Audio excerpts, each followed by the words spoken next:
Di dalam Pena Pindu Pamasuta ada penjelasan mengenai beberapa ciri yang terkait dengan anatta, yaitu ritaka, tucaka, asaraka.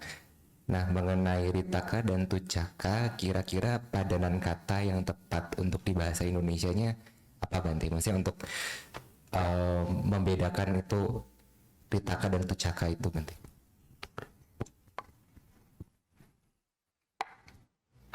Saya lihat dulu ya katanya. Ya banyak yang berupa padanan saja sih. Misalnya kosong dengan ompong dengan kopong, ya sama. Kalau bahasa Jawa ada istilah gabuk, ya itu juga padanan dari kosong juga. Sebagai ya variasi atau sebagai penegasan. Rita ya kosong juga. Tucak itu tidak ada inti. Tucak itu seperti ini, batang pisang. Ada enggak batang pisang itu? Pisang enggak punya batang, tapi umumnya orang mengatakan batang pisang. Nah itu tucak, kosong, tucak, ya. Nah semacam begitu. Rita itu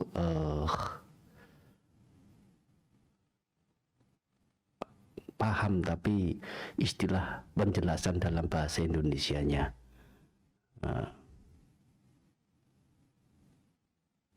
terlepas begitu ya, terlepas dari apa-apa. Terlepas dari apa-apa ya kosong itu sendiri. Banyak istilah Pali itu tidak ada padanan tepatnya dalam bahasa Indonesia. Pena itu artinya adalah bubble, buih, busa, gelembung. Upama bahwasanya jasmani batin pancakanda ini beribarat seperti gelembung, seperti buih, seperti busa, tampak, tetapi sesungguhnya adalah kosong. Dilihat di dalamnya tidak ada apa-apa, tapi dari luar tampak ada bentuknya, seperti itu. Ya, seperti sore tadi ya, di bincang-bincang waktu ngopi ya. Yang lain mungkin tidak ikut, ya yang ikut hanya beberapa. Sesungguhnya jangankan yang batinnya, sebutannya adalah nama. Apa itu nama? Nama dan rupa. Nama apa? Julukan, sebutan, panggilan. Nama rupa, satu sebutan, satu rupa. Rupa itu apa? Bentuk.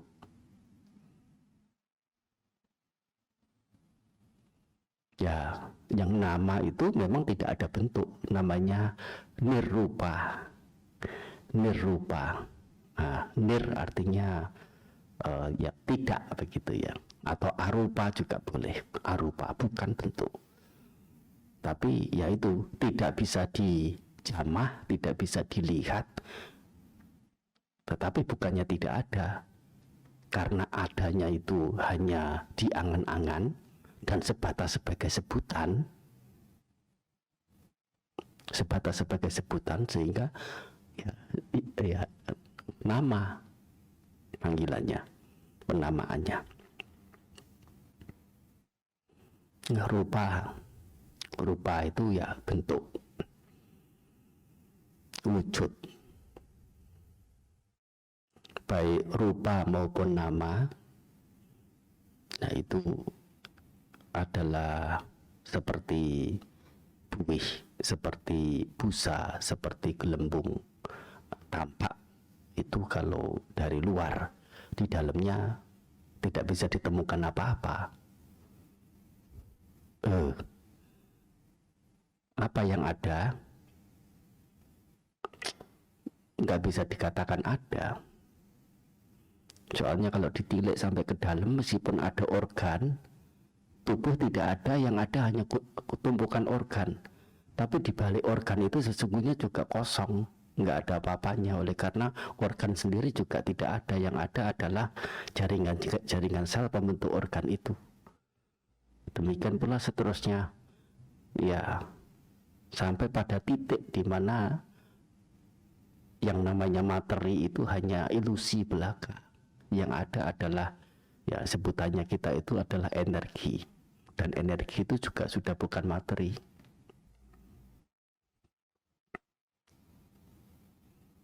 Kenyataannya demikian, kenyataannya adalah kosong seperti itu, sehingga dalam bentuknya,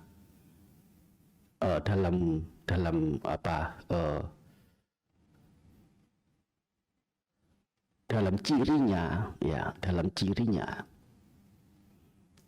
sebagai yang padat, tampak sebagai wujud, dimengerti sebagai yang eksis betul-betul. Air itu ada enggak? Oh, bukan air, es, ya, es batu, ya. Es batu itu ada enggak? Nah, es batu itu sama enggak dengan udara? Sama. Esensinya sama. Hanya secara fisik, secara fisika, suhunya sangat dingin, membeku. Kalau suhunya agak panas sedikit menjadi cair. Kalau panas sekali menjadi uap. Dan uap itu bukan es, uap juga bukan air. Kita mau mengatakan air ada enggak di udara? Ada. Bukannya tidak ada. Yang namanya humidity, kelembaban. Kelembabannya kecil, kelembabannya besar. Kalau kelembabannya sangat besar, nah, berbentuk butiran-butiran, namanya adalah fog. Apa? Kabut. Kalau besar lagi, namanya adalah embun, sudah jatuh. Itu juga dari mana embun? Dari udara, bukan dari danau, bukan dari laut, bukan dari sungai. Ilusif sesungguhnya. Yang tampak sebagai es batu, tampak sebagai air, ya, orang menganggap sebagai onggokan, sebagai sosok yang betul-betul eksis, ada intinya. Es tidak ada intinya, air tidak ada intinya. Setelah berupa butiran molekul air, termasuk yang ada di udara itu, dipecah lagi ternyata, yaitu unsur hidrogen dan oksigen. Apanya yang mau dipegang dari yang namanya es batu atau air? Nggak ada. Ini nyata, ilmu pengetahuan yang siapapun yang punya pengetahuan mumpuni bisa membuktikan, bisa menyaksikan. Bukan pilihan orang-orang tertentu yang ditunjuk oleh sosok tertentu secara spesifik yang ia saja yang bisa melihat. Tidak ada istilah begitu dalam Buddhis. Tentu ada kriterianya. Siapa? Setiap orang yang mumpuni, punya dasar pengetahuan.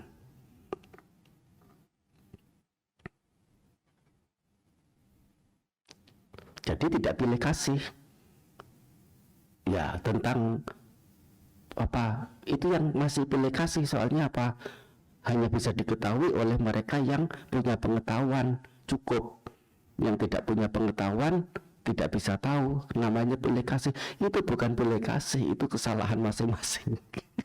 Iya, iya. Yang orang yang memang tidak mampu tahu sehingga tidak bisa mengerti, sehingga mengerti keliru. Bukan menggunakan pengertian-pengertian mereka yang punya pengetahuan tidak mumpuni itu sebagai kriteria dalam membuat sebuah kebenaran atau doktrin.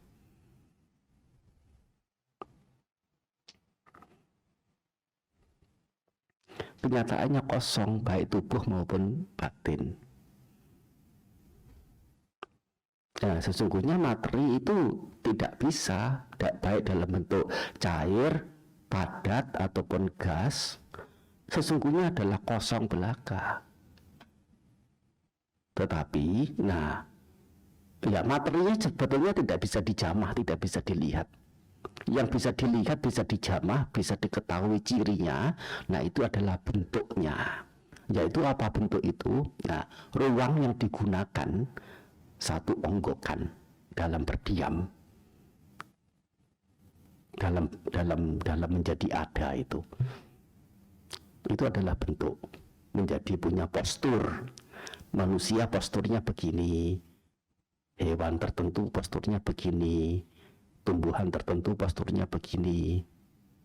Postur bisa berubah-ubah. Tumbuhan itu, coba digambar, tumbuhan itu punya postur bagaimana?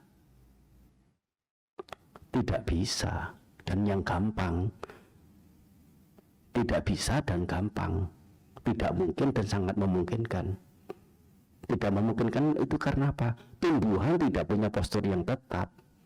Pohon mangga saja, pohon mangga yang satu dengan yang lain tidak sama posturnya. Apalagi beda pohon. Dan karena tidak jelas itu, tidak pasti itu, menjadi gampang. Pokoknya coret-coret, tampak batang, tampak dahan, tampak ranting, tampak daun, itu pohon. Iya, semua orang mengatakan iya. Menjadi gampang. Tapi apakah pohon semuanya seperti itu? Tidak.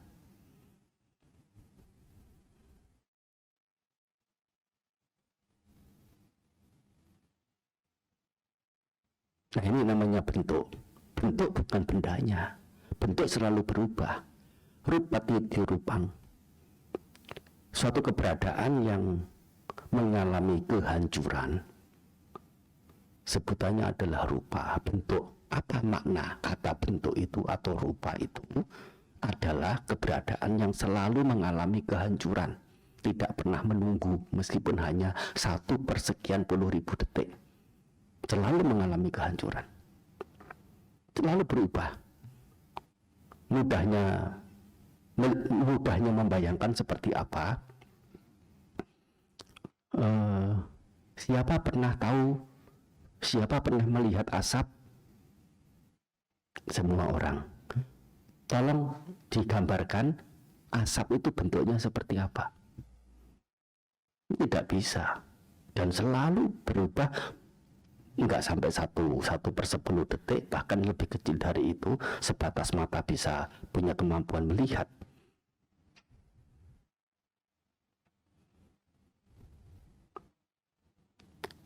Tubuh juga sama, besi juga sama.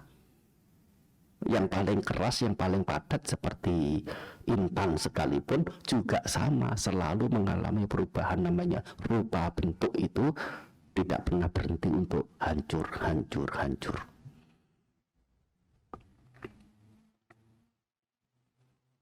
Saat kita duduk, saat duduk saja sudah tidak sama kok. Misalnya geser sedikit, bentuknya sudah berubah. Itu dari sisi outline. Dari sisi dalam terlebih lagi. Darah yang 1/sekian detik itu ada di daerah lengan sini, ya 1/sekian puluh detik kemudian sudah tidak ada di situ. Sudah tidak sama struktur atau konstruksi namanya tubuh ini.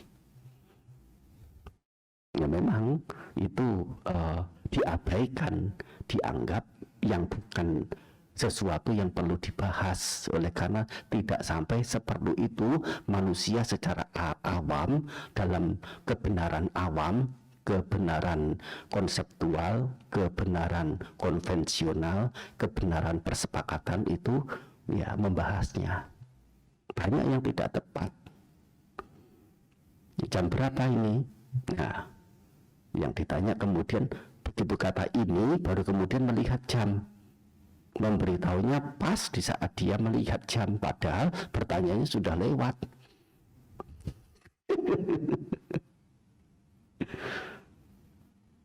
Kalau memaksakan, oh bukan jam itu yang saya maksud, jam sewaktu sehabis saya mengatakan ini, itu jam berapa? Itu cari perkara namanya, bukan bertanya waktu.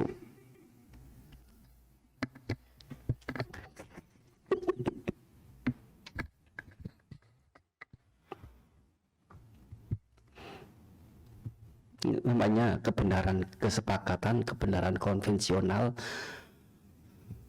sifatnya relatif dan sifatnya ya cukup untuk manusia sesama berkomunikasi, berinteraksi.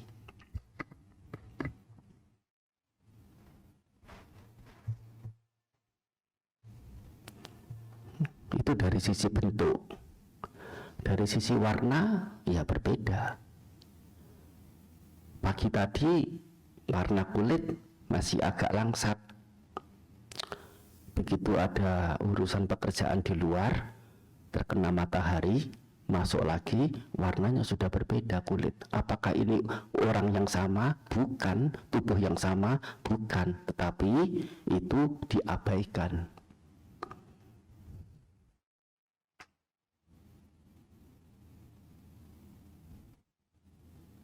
Orang mengerti benda itu dari sisi warnanya. Tanpa warna sulit untuk mengetahui benda, yaitu bersandingan dengan bentuk ini. Ada bentuknya, ada warnanya. Bisa tahu benda itu karena ada warna. Tapi warna bukan benda. Orang menjadi tergila-gila materi itu bukan tergila-gila pada materinya, tapi tergila-gila pada sisi bentuknya, warnanya, baunya, rasanya. Padahal bentuk, warna, bau, rasa itu bukan benda. Tidak semua warna yang sama adalah benda itu. Tidak semua bentuk yang sama adalah benda itu. Tidak semua rasa yang sama adalah benda yang itu.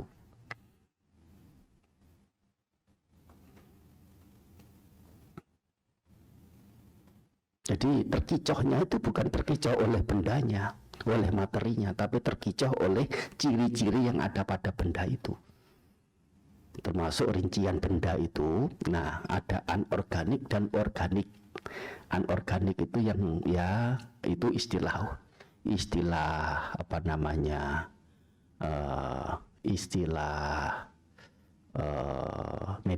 apa namanya, scholarnya, istilah kependidikannya, istilah ilmu pengetahuannya, science. Kalau istilah Buddhisnya itu sakvinyanaka, sakvinyanaka. Nah, yang tidak ada winyana dan yang ada winyana.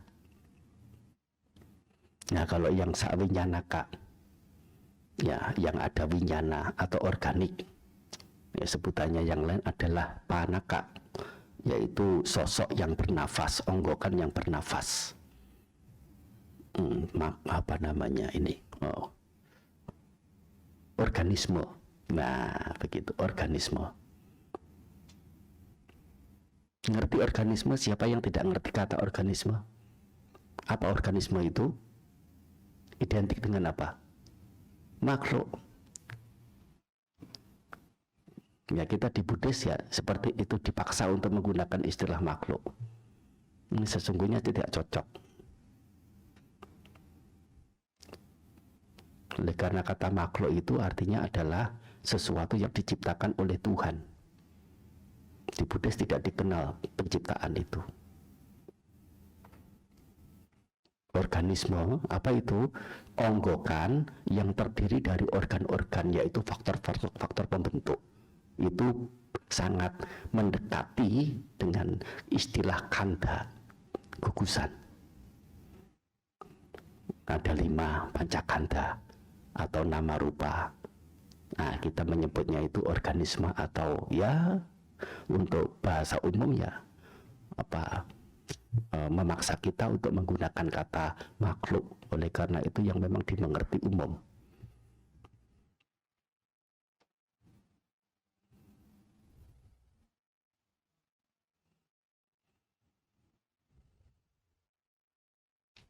Nah, jadi dalam Savinyanaka ini selain ada materi, tetapi materi ini sesungguhnya tidak dapat dijamah, tidak dapat dikenali. Dikenalinya itu lewat bentuk, lewat warna, bau, rasa. Kalau lebih mendalam lagi ada yang namanya ada oja, yaitu sari, nutrisi. Ada jiwitindriya, sebagian ada jiwitindriya, sebagian tidak. Seperti misalnya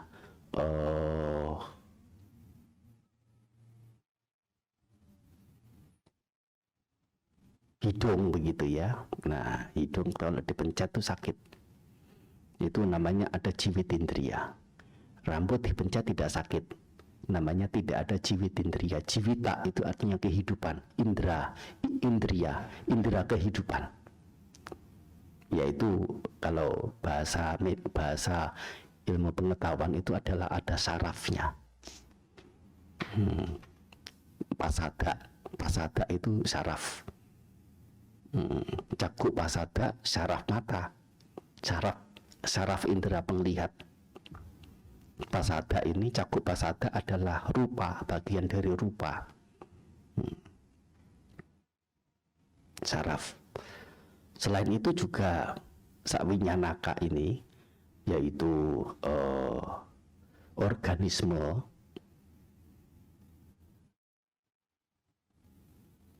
organik ya, benda organik ini masih juga warnai atau ada semacam atributnya. Itu adalah yang namanya ini lelaki, ini wanita. Belum lagi sanya yang mengenali ini wanita ini tua, muda, atau kanak-kanak. Ini namanya apa, siapa. Ini punya pendidikan seberapa. Ini punya sopan santun bagaimana. Ini sudah punya pasangan atau belum. Semuanya itu sanya sanya itu pemahaman atau pengertian atau anggapan. Itu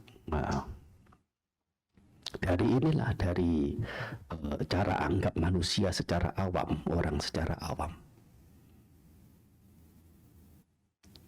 Semua atribut itulah yang mengikat seseorang, yang mendorong seseorang, yang menjuruskan seseorang untuk melekati yang namanya materi.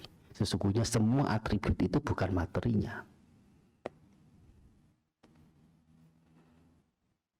Kalau sayang sama materi, sesungguhnya terbebas dari apa itu bentuknya bagaimanapun, warnanya bagaimanapun, ya rasa baunya bagaimanapun, materi itu, ya itu yang disayang, yang dicinta dan yang dilekati. Tetapi begitu materi itu bebas dari atribut semuanya, menjadi tidak ada daya tariknya.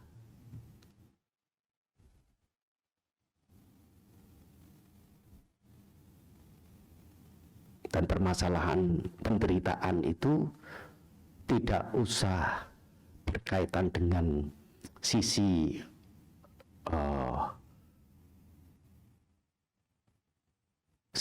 batiniah, yaitu punya wedana, menyakitkan, menyenangkan, netral, itu juga sebagai subjek dari penderitaan. Sanya juga subjek dari penderitaan, winyana juga subjek dari penderitaan, sangkara juga subjek dari penderitaan. Itu terlalu dalam bagi kebanyakan. Yang materi yaitu tubuh atau bentuk ini saja sudah lebih dari cukup untuk dalam tahapan tertentu ya menghancurkan sebab-sebab penderitaan, mengerti secara benarnya tubuh. Ini kebenaran, keberadaan materi seperti ini, keberadaan bentuk seperti ini bisa disangkal enggak meskipun oleh pengetahuan, ilmu pengetahuan? Tidak. Dan itu memang sudah yang memang sebenarnya. Ini keberadaan yang sebenarnya, ada pemahaman lain yang tidak benar. Katakan ada 2, ada 10, ada 27. Nah, seberapapun banyak anggapan yang lain-lain itu, dan ada satu keberadaan pemahaman yang benar, orang yang bijaksana yang memilih yang mana? Memilih anggapan keliru sekian banyak itu, 62 malahan, ya, atau mengerti yang memilih memegang yang pengertian yang benarnya itu. Ini kita ditantang untuk memilih yang sisi anggapan keliru atau sisi anggapan yang benar. Secara hati kecil, secara hati nurani. Nah, nurani itu apa? Nur itu artinya cahaya, aini artinya yang melihat, cahaya yang melihat. Nah, nur aini menjadi nurani. Nah, bahasa Arab.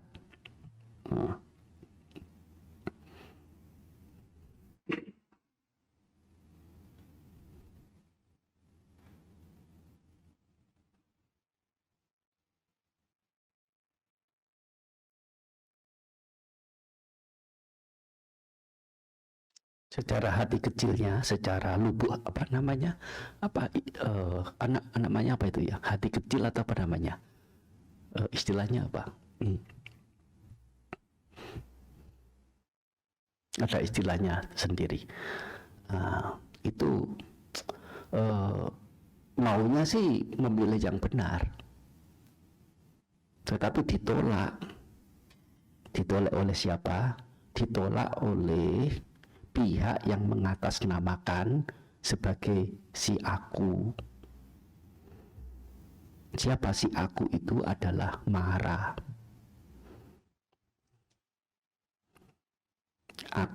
Si aku ini telah terlanjur menyerahkan akunya ini, keberadaannya ini, baik jasmani dan batinnya, untuk bisa diwakili oleh Mara. Mara mengatakan, CEO-nya mengatakan, ini adalah, ya, tidak boleh pegang yang benar, pegang yang keliru saja. Paham tidak kira-kira? Bisa mengikuti tidak? Bingung? Nah,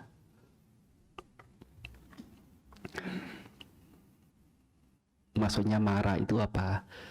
Ya, di sini artinya adalah kilesa atau awija, cara anggap keliru, termasuk juga pengotor-pengotor batin yang lain, ya, dalam bentuk keserakahan, kebencian, dendam, kepalsuan, tinggi hati, kekikiran, ya, dan sebagainya. Namanya adalah kilesa atau upak kilesa. Ini yang menolak. Jangan pilih yang benarnya. Tidak asik. Tidak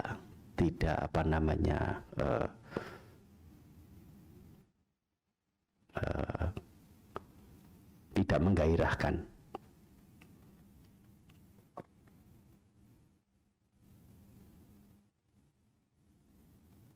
Orang yang bijaksana secara awam dikatakan ilmuwan atau cendekiawan, ada prinsip yang keliru, ada prinsip yang benar.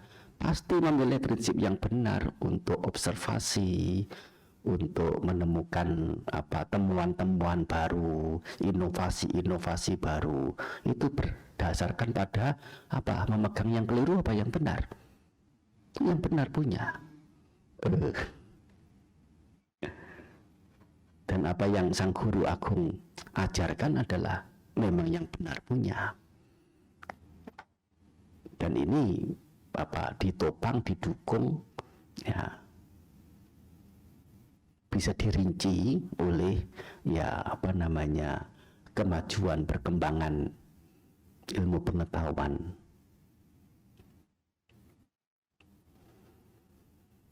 Tanpa tilik lebih jauh, ya hanya disuruh memilih ini yang benar, ini yang keliru. Secara hati kecil sudah mestinya memilih yang benar.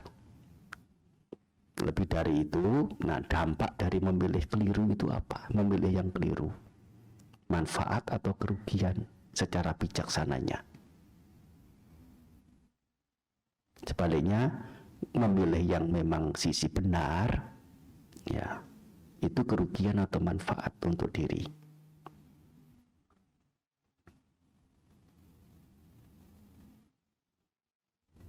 Ya, banyak sekali atributnya menjadi ada 24 dari yang namanya materi. Ya, materi hanya satu saja, materi.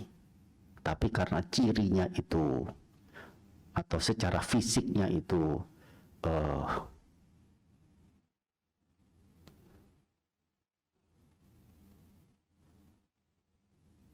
punya bentuk yang berbeda-beda, hanya urusan suhu saja.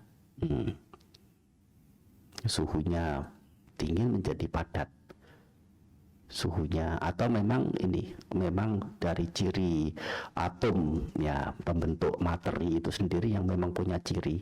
Beberapa dalam suhu tertentu, nah itu padat, meskipun suhu 100 derajat masih padat. Seperti misalnya besi, kalau sudah 700 derajat sudah meleleh, ya. Besi sudah belum? Berapa? 1600, sekitar 1600. Tapi kalau tembaga 1350.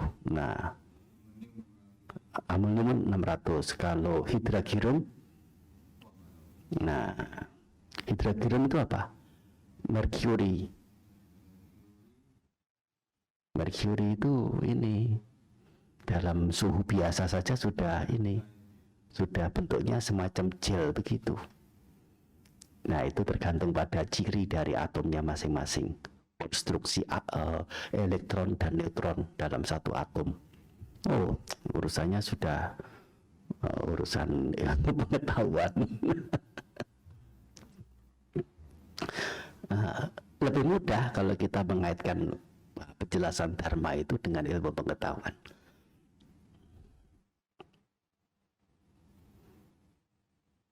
Itu dari sisi fisiknya itu berubah-ubah sesuai dengan berat jenis atau ciri dari materi itu sendiri, dan ada faktor suhu atau panas ini membuat bentuknya berubah-ubah menjadi dikategorikan menjadi 4: padat, cair, gas, dan panas.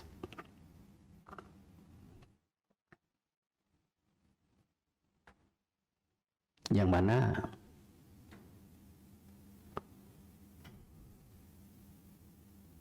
ya sesungguhnya hanya satu saja yang namanya materi itu.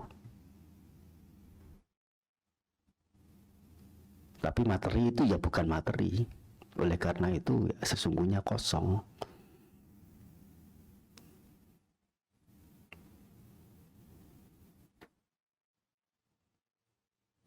Sudah ya sebetulnya bukan hanya 4 sih, ya, padat, cair, tapi ada tengah-tengah antara padat dan cair, namanya apa?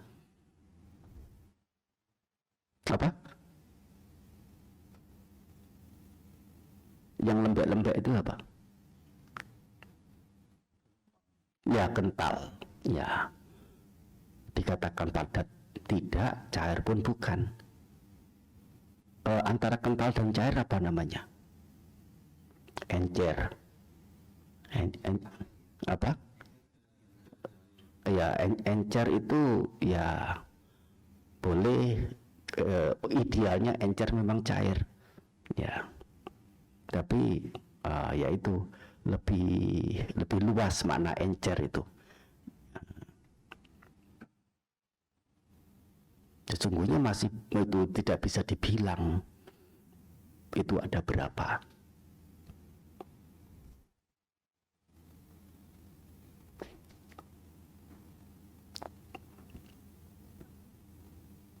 Ada banyak, soalnya itu bergradasi dari yang padat sekali. Ya, mengapa sampai padat? Ya, itu apa namanya, kekuatan kohesi, daya tarik antara satu partikel dengan partikel yang lain itu memang ya sangat kuat. Kekuatan kohesi, daya tarik menarik itulah yang menentukan kepadatan satu materi. Hanya itu saja.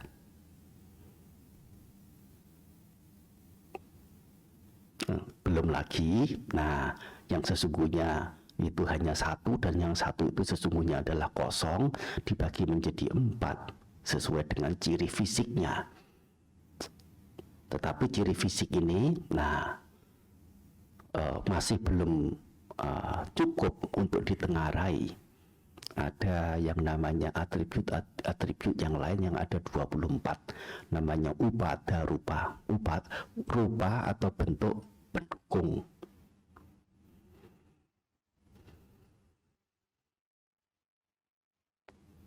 Upada itu artinya yang mendukung atau yang melekat, yang menempel. Nah, begitu. Upada rupa atau upadaya rupa. Sebagaimana tadi dikatakan ada sisi namanya warnanya, termasuk juga ini adalah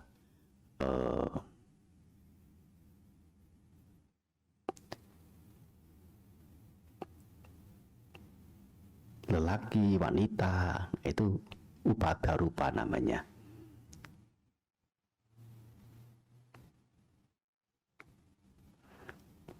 Dan yang lain-lain.